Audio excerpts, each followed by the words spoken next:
Alors, donc, oui, Straton, donc je voulais vous reposer les questions donc, sur l'utilisation des armes lourdes pendant le génocide. Est-ce que vous pouvez me donner quelques exemples et comment vous avez cette information? Les armes lourdes ont été utilisées au cours du génocide parce que les militaires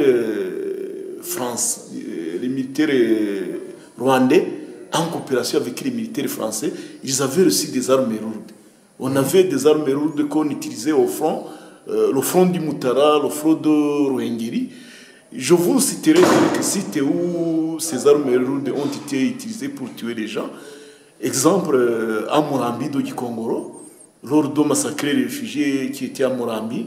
Je vous citerai chez moi à Kiangougou, ex-préfecture de Kiangougou, à Gashiragoba. On a utilisé des canons salocures. Des quoi? Des canons salocures. Ok. Bon, à Bissessero, pour pouvoir anéantir la résistance des Tutsis de Bissessero, on a dit recours aux armes lourdes. Parce qu'avec des simples fusils et des mitrailleuses, c'était pas possible. D'accord. Et donc, par exemple, le massacre dans votre préfecture de Cyangugu. À Gashiragoba. Voilà. Alors, ça, il y a combien de personnes qui sont mortes là-dedans, à peu près? Entre 3 000 et 4 000. Et quel type d'armes lourdes ont été utilisées? C'est quoi? Il y a des mortiers, il y a des canons sans recul. D'accord.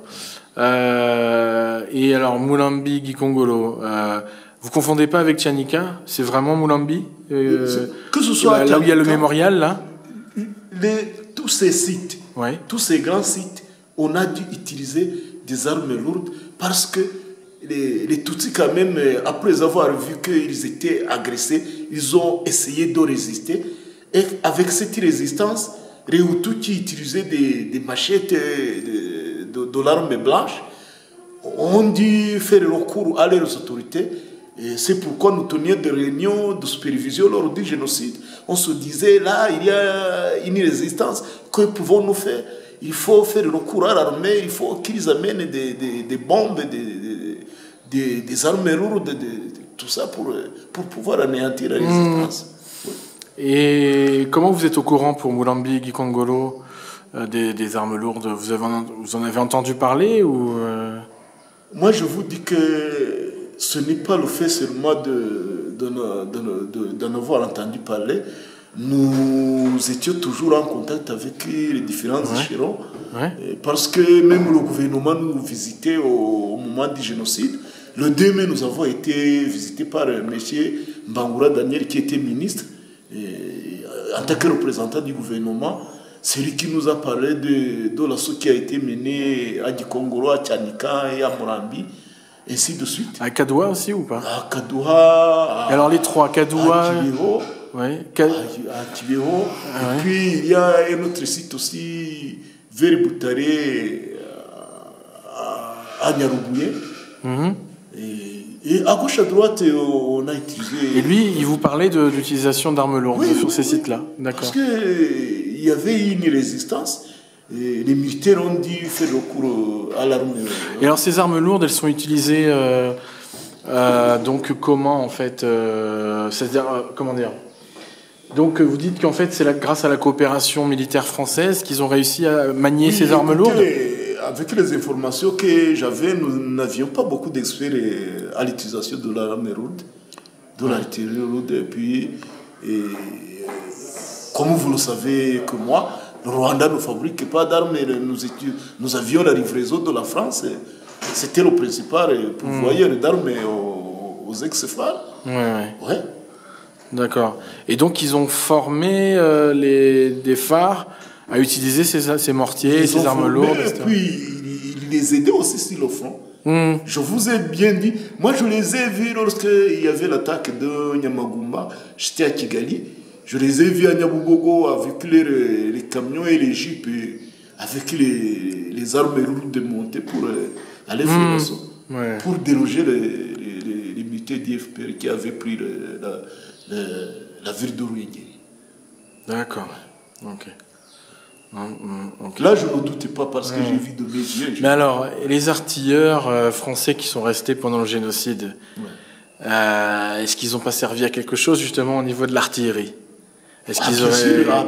bien sûr, peut-être qu'ils n'étaient pas derrière les armes, mais à quoi ils auraient pu servir? Ils étaient là pour ça, ils étaient là pour aider, ils étaient là pour utiliser là où il n'y avait pas de techniciens à la matière formés, de Rwandais formés à la matière. Ils étaient là pour utiliser, ils étaient là pour donner des conseils. Et c'est le support qu'ils ont donné. Moi, je n'en doute pas parce que j'en ai parlé même avec le colonel qui dirigeait l'opération turquoise. Quand il m'a rendu visite, il me disait que nous ne devons pas avoir peur, qu'ils vont faire tout le possible pour chasser le FPR. Mais malheureusement, ce n'est pas ce qui s'est passé. C'était qui ce colonel? Vous vous en souvenez de son nom? Claude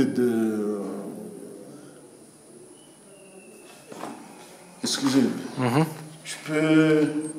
Je crois que dans mes notes, je dois avoir quelque part son nom, ce n'est pas ici. En tout cas, il répondait au nom de Claude, quelque chose comme ça.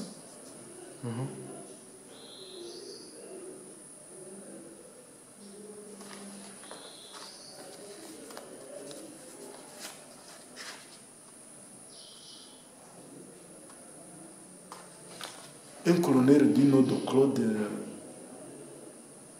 Si c'était lui le commandant suprême, je ne sais pas, mais c'était lui qui supervisait. Jean-Claude, oui. La Fourcade? De la Fourcade.